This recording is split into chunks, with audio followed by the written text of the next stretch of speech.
The gentleman from Washington is recognized. Thank you, Mr. Speaker. We have before us today the National Defense Authorizing Act for fiscal year 2023.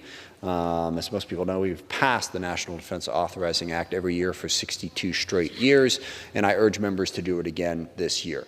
And I want to start by thanking Ranking Member Rogers and the minority. We have once again managed to work together in a bipartisan fashion to craft this bill in committee during a roughly 16 and a half hour markup in which we entertained roughly 1,000 amendments and a whole bunch of different ideas and proposals to create this product.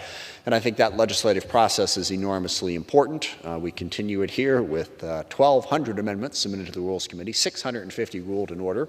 I am told that is actually a new record for a piece of House legislation, a record we weren't necessarily looking to set, but it does reflect the participation in this process of this entire body of an incredibly important piece of legislation. And we can't lose track of that fact. This is the bill that enables the Congress to exercise oversight of the Pentagon. In this year's budget, we authorize $850 billion. It's usually somewhere by the time we're done around a 3,000-page bill. It's an incredibly important piece of legislation that gives us the power and the ability to exercise that important oversight authority of the Pentagon and Department of Defense.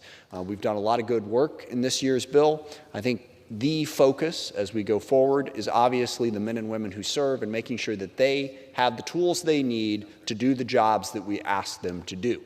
We can have a robust debate about what those jobs should be, but I think we can all agree that once that debate is settled and the tasks are assigned, the men and women who serve must have the tools and the support from us they need to do that job.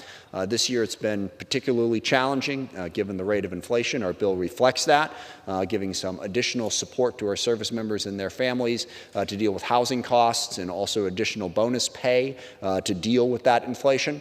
So we support the servicemen and women through our financial support and through making sure that their needs are met. And the other big issue is making sure that the Pentagon is spending the money wisely. As many of you have heard, I've argued frequently that the amount of money is not as important as how we spend it. Over the course of the last couple of decades, we have struggled with the number of programs that have been over budget and underperforming.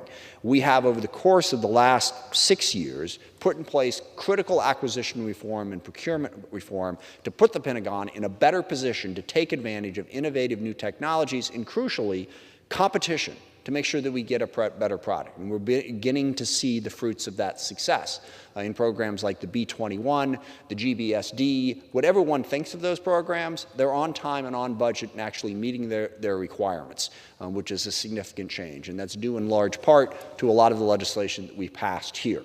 So I think we've put together an excellent product. I do want to, in particular, thank my staff and also thank the Rules Committee staff. The Rules Committee staff had to sift through those 1,200 amendments, give them the attention that they are due, and make sure that the process worked. They did an amazing job working with our staff. I want to thank my staff on the Armed Services Committee, both on the Republican side and the Democratic side, and our bipartisan staff for doing an outstanding job. And I want to recognize, actually, one of our staff members is not able to be with us today, who's normally here. Sapna Sharma gave birth to her second child yesterday. So she wishes she was here, but she's also, I think, pretty happy where she is. So I want to pass along that congratulations to Sapna. With that, I'll reserve the balance of my time.